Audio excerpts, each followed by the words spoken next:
back to Stacy So and So. Thank you for joining me again this week. So today we are going to be making a bandana bag. Now you've seen me sew with bandanas in the past. A couple weeks ago I made the baby doll tank tops. I make bandana dresses. But today I'm going to be making a sort of a market size tote that you can take with you to the beach, the lake, if you're going to the farmer's market. And the reason I'm doing is a couple days ago, my next door neighbor came over and asked if I could make her a bandana dress before they leave for they're going on vacation to the lake, and she wanted to have one to take with her because it's going to be really hot and humid.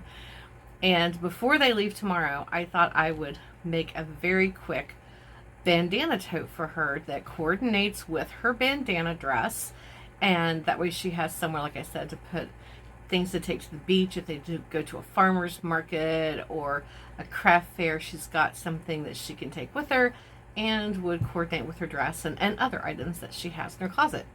So what you're going to need, I've been sitting around thinking about this. You're going to need 4 bandanas.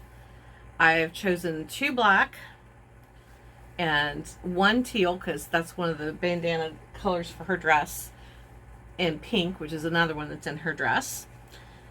And then you're going to need a lining fabric because bandanas they're not particularly thick or sturdy. What I'm going to be using is, this is a piece of a drop cloth that I had. I will buy inexpensive drop cloths at like Menards or Harbor Freight, and then I'll wash them a couple times to kind of get that formaldehyde smell out of them, and it also really softens them up. But it's also great for lining because it's nice, it's sturdy, so it makes your bag much more durable. So let's get started. Okay, so the first thing I did was I took my drop cloth, and I didn't have a lot left, so I just kind of squared off what I had left, and it works out to be about 18 inches, 32 inches this way, and it's already doubled. So just for good measure, because I'll need to know this in a little bit, I went ahead and found where the center was and put a pin in it. So let me set that aside for right now. Then I took my bandanas, which are 22 by 22, and so far the only thing I have done is cut that outside border off. There's usually the piece that goes all the way around that's solid. So basically just kind of cut, so we're using just the center portion. First thing I'm going to do is figure out which pieces I want together, seam them up the side, and I'll probably go ahead and serge around the edge. I'm basically going to be putting this together mainly on my serger. If you don't have a serger, you can always sew them together with a straight stitch, followed up with a zigzag stitch so that it'll prevent fraying and make it more sturdy. Alright, so I think we're going to put a black and a pink together, and then we'll put a black and teal together. So give me a minute to get that done, and I'll be right back. Oh, while I'm putting these together, be sure that you're putting right sides together when you're sewing them.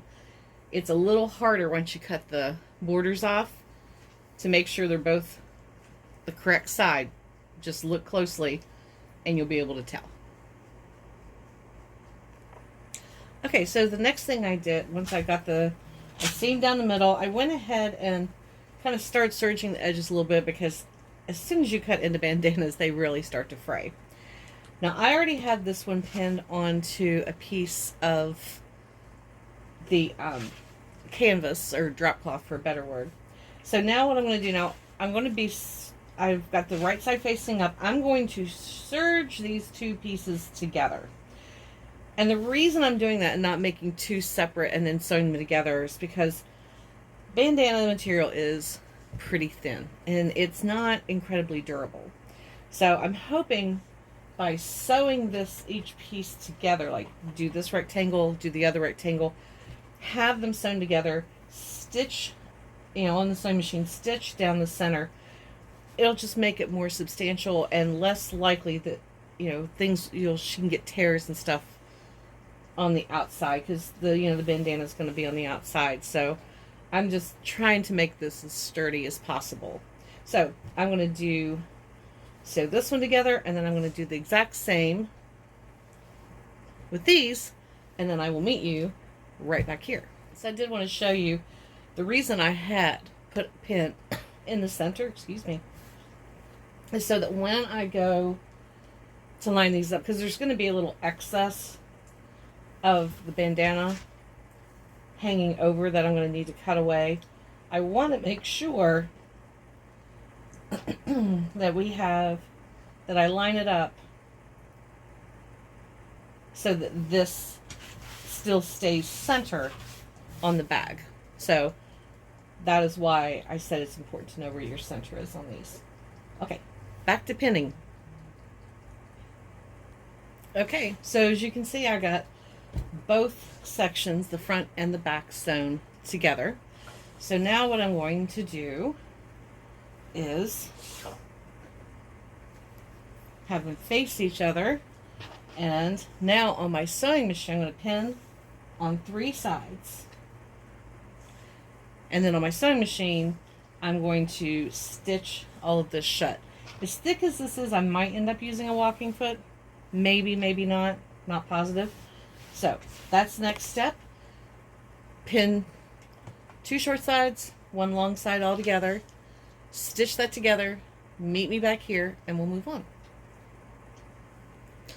Okay, so I got both pieces sewn together, and so the next thing I'm going to do is I laid it out this way. This is the side seam, and I'm going to measure up because I want to box the bottom. Now there are other ways of doing this. You can lay it out flat and cut your corners and then sew it together, or you can do what I'm doing. It's just another way of getting some box corners. I'm going to, from the point, I want to go up about 4 inches. So I'm going to, there we go. And I'm just going to draw a straight line. And I'm still going to pin it because it'll be just easier. Where are my pins? I'll put a pin right here. And this will just hold it in place so that when I take it to my machine, it doesn't shift. Okay. So I'm going to do that on this side and the other side.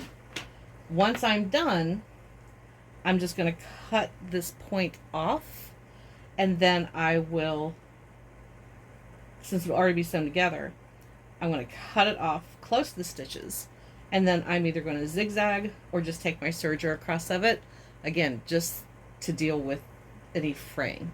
So let me get the other side measured up. I'll cut this off and sew it together. Okay, so I went ahead and I stitched a straight stitch along that blue line. Then I followed it up with a really tight zigzag stitch. So now I'm going to just cut this triangle, there you go, triangle off on both sides. There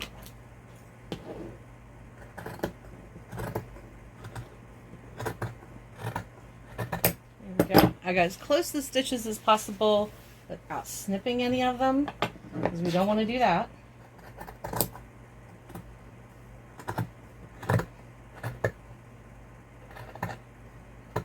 There we go.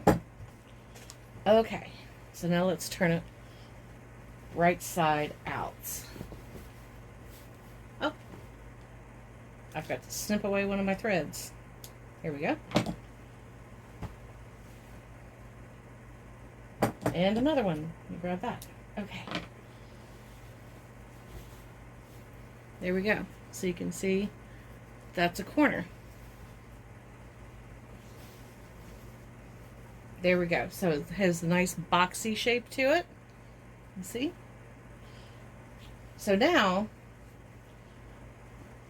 across the top, you can, if you want, you can just simply turn it over and hem it, which I may do, or I might take, you could take double folded bias tape. This is extra wide double folded bias tape. And I was trying to keep in, thinking about the colors that were in her dress. And this is one of the colors. So you could use that as a trim all the way around the top, which I am kind of liking. I think I'm going to do that. Let's make sure I have enough. I think I do. I have a package and a half. There's one. Oh, I got plenty. So I think that's what I'm going to do. Then as far as handles, this is leftover that I had from her dress where I had to trim it. And I'm thinking what I'm going to do, because this way it'll have all the colors, I think I'm going to make the handles for the bag out of these extra pieces, because I can make it nice and thick, and I can actually triple it so it'll be nice and sturdy. So I think that is what I'm going to do for handles. But first, let's go ahead and get the finishing touch on the bag done, and I'm definitely going to add that trim. So I'll be right back. Okay, so I got the trim on the bag. I think it looks good. I really am glad I did that, because now I'm going to work on the handles. So I said this was a section, once that I got the dress sewn together, I needed to cut off a portion of it. And so these are all the colors of her dress. Now I sewed these on. They were from another section of her dress. I had to cut the sleeves to make them shorter. So what I'm going to do, and I'm going to make these longer straps, because I don't know about you, but tote straps, you have to hold them with your hand. They get heavy. I like to be able to sling mine on my shoulder. I think she will too. So all I'm going to do is fold it in to about the center, and then I'm going to do it again, and then just stitch it all the way down and across the bottom, and I'm going to do that twice. So I'm going to make 2 handles. I'll be right back, and then we'll attach them to the bag and we'll be done. Okay, so I went ahead and made the handles, and I measured from the center out 5 inches, and then these go down from the top 7 inches. I did turn up 1 inch at the bottom. So now all I'm going to do is do a straight stitch all the way around, and I'll do a stitch across here where I folded it up, and I'll do the same one here, and then do the handle for the other side. And just like that, it's done. This is going to be a great tote for her to take to the beach, the lake. Like I said, I made the straps long so she can put it on her shoulder as opposed to trying to carry heavy stuff with just her hand. And here is side 2. I said these are all colors from her dress, which I think is going to be so cute. So if they do go out shopping and she's wearing her dress, her bag will match. So thank you for joining me again this week. I hope that you enjoyed this week's project, and I hope that my next door neighbor loves her bag that matches her dress. I'm sure she will. But I hope you give this a try. If you do, be sure to tag me in the comments, or take a picture and put it up on Instagram so I can see it. This is an easy project. You don't have to do with bandanas if you don't want to. I mean, if you have any leftover fabric, you could certainly make one of these. In real time, if I had made this without filming it, I probably, maybe an hour or two, probably 2 hours from cutting out and measuring. So anyway, everyone have a great week. I will see you next Wednesday. Until then, happy sewing.